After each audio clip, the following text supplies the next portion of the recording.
Bom, boa tarde a todos e a todas. Boa tarde, senadores Alci. Ao saudá-lo, saúdo também aqui o senador André Amaral, que teve que nos deixar, e saúdo também os demais senadores e senadoras que estão nos acompanhando pela internet. Eu ia pedir apenas o passador. Obrigado. Então, senador, eu acho que o primeiro ponto importante, né, a gente está aqui falando de um tema extremamente importante para o Brasil, um tema relacionado ao imposto seletivo, e como bebidas alcoólicas e outros produtos precisam ser taxados aqui no Brasil, e não dá para se falar de bebida alcoólica sem trazer sempre uma mensagem de consumo responsável e moderado de bebidas alcoólicas. Então, é importante dizer que o Instituto Brasileiro da Cachaça tem como papel fundamental disseminar sempre mensagem de consumo responsável de bebidas alcoólicas, orientando aqueles que optem por beber que sempre façam de maneira responsável e moderada, e se beber nunca dirigir.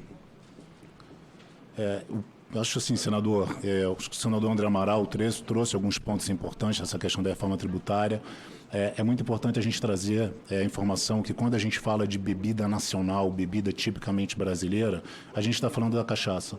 Cachaça é um produto que nasceu no Brasil, um produto que tem mais de 500 anos de história, gera hoje mais de 600 mil empregos diretos e indiretos e é um patrimônio nacional.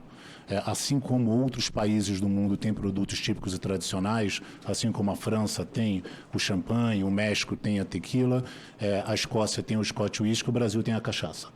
E é muito importante que a gente comece essa fala aqui, senador, dizendo que o texto aprovado pela Câmara dos Deputados coloca esse setor em risco. Efetivamente, o texto aprovado traz um risco de extinção para o segmento produtivo da cachaça. O Instituto lançou esse manifesto, eu posteriormente lhe entregarei uma cópia desse manifesto e peço àqueles que tiverem a oportunidade que leiam o manifesto e apoiem o setor da cachaça nesse tema de reforma tributária. O que é o IBRAC, senador? O IBRAC ele nasceu em 2006, é uma entidade que hoje congrega mais de 107 associados diretos, representa mais de 80% de todo o volume que é produzido e comercializado de cachaça formalmente no Brasil, está presente em 17 estados e no guarda-chuva do IBRAC a gente tem hoje mais de 13 associações estaduais, regionais e também outras associações nacionais. Então o IBRAC é uma grande instituição que representa hoje tanto pequenas, médias, grandes empresas, quanto algumas empresas multinacionais que têm produção de cachaça no seu portfólio. Produção de cachaça, senador, é um produto produzido de norte a sul do país, efetivamente a bebida nacional, é efetivamente o produto brasileiro. Apenas 2 estados da federação não possuem produtores devidamente registrados, Amapá e Roraima. É um produto com mais de 500 anos de história, é a primeira indicação geográfica do Brasil, então foi o primeiro produto que o governo brasileiro reconheceu como um produto típico e tradicional do Brasil. É um produto que hoje é exportado para mais de 60 países, protegido em 4 países, então 4 países já reconhecem a cachaça como produto típico exclusivo do Brasil, Estados Unidos, México, Colômbia e Chile, e agora com a ratificação do Acordo Mercosul-União Europeia, a expectativa é que a União Europeia também reconheça a cachaça como um produto genuinamente do Brasil. Onde é que está a nossa preocupação, senador Isaías e demais senadores e senadoras que nos acompanham? O Poder Executivo, ao encaminhar o projeto de lei PLP 68 para a Câmara dos Deputados, ele trouxe um modelo híbrido de tributação. Então, ele olhou modelos de tributação de bebidas alcoólicas no mundo e trouxe uma proposta de um modelo híbrido de tributação para as bebidas alcoólicas. Esse modelo híbrido ele é composto por uma alíquota ad valorem e uma alíquota específica. Como que é calculada essa alíquota específica? É uma alíquota que considera tamanho do vasilhame das bebidas alcoólicas e o percentual alcoólico dessas bebidas alcoólicas, o teor alcoólico dessas bebidas alcoólicas. Então, se eu tenho uma cachaça com 1.000 ml, né, numa garrafa dela, e 40% de álcool, essa alíquota específica do imposto do ad valorem, do ad rem, do imposto seletivo, vai tributar 400 ml de álcool, que é a quantidade de álcool puro que tem dentro daquela garrafa de cachaça.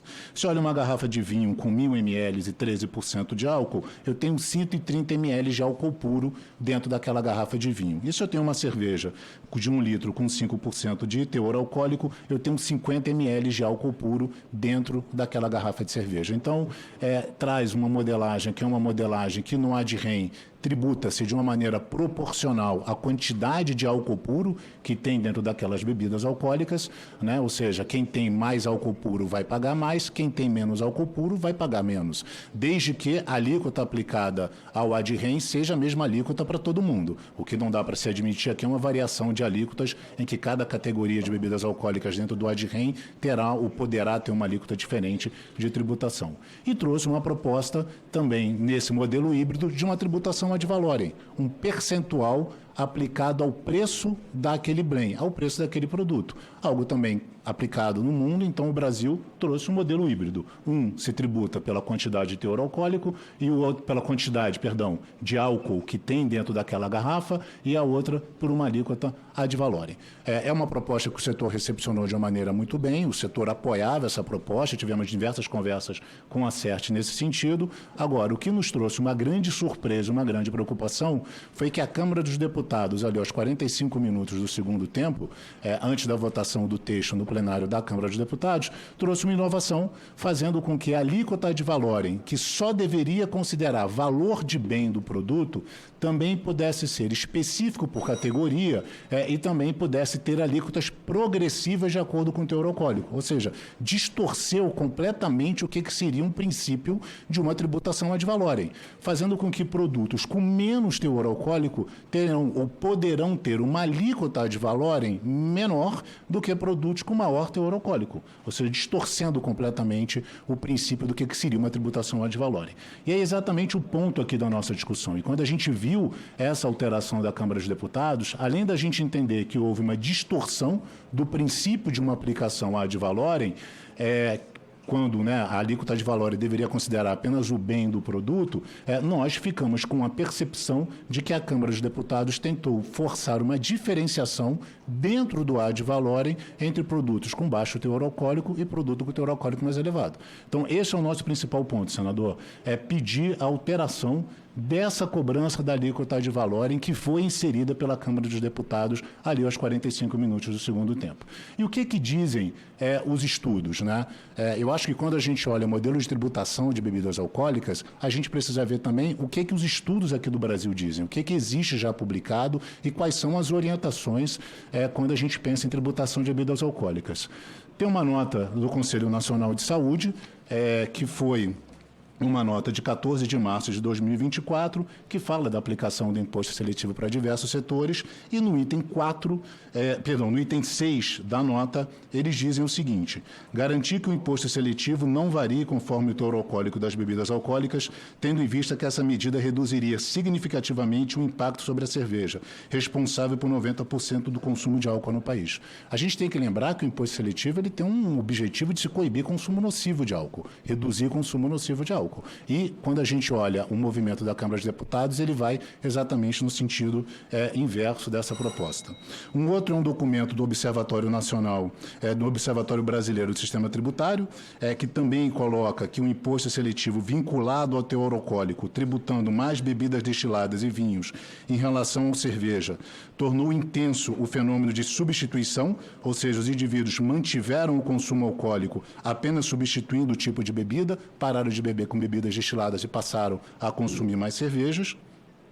E um outro estudo, senador, que fala sobre a contribuição dos tipos de bebidas alcoólicas para o consumo, o uso abusivo de álcool e danos relacionados ao álcool, que é uma comparação entre 5 países. Foi um estudo que teve como financiamento, foi financiador uma grande indústria do setor cervejeiro no mundo, e esse estudo traz alguns achados muito importantes. Primeiro, ele fala que uma maior implementação de intervenções baseadas em evidências para reduzir o consumo de cerveja pode ter um maior impacto sobre o consumo nocivo e problemas relacionados.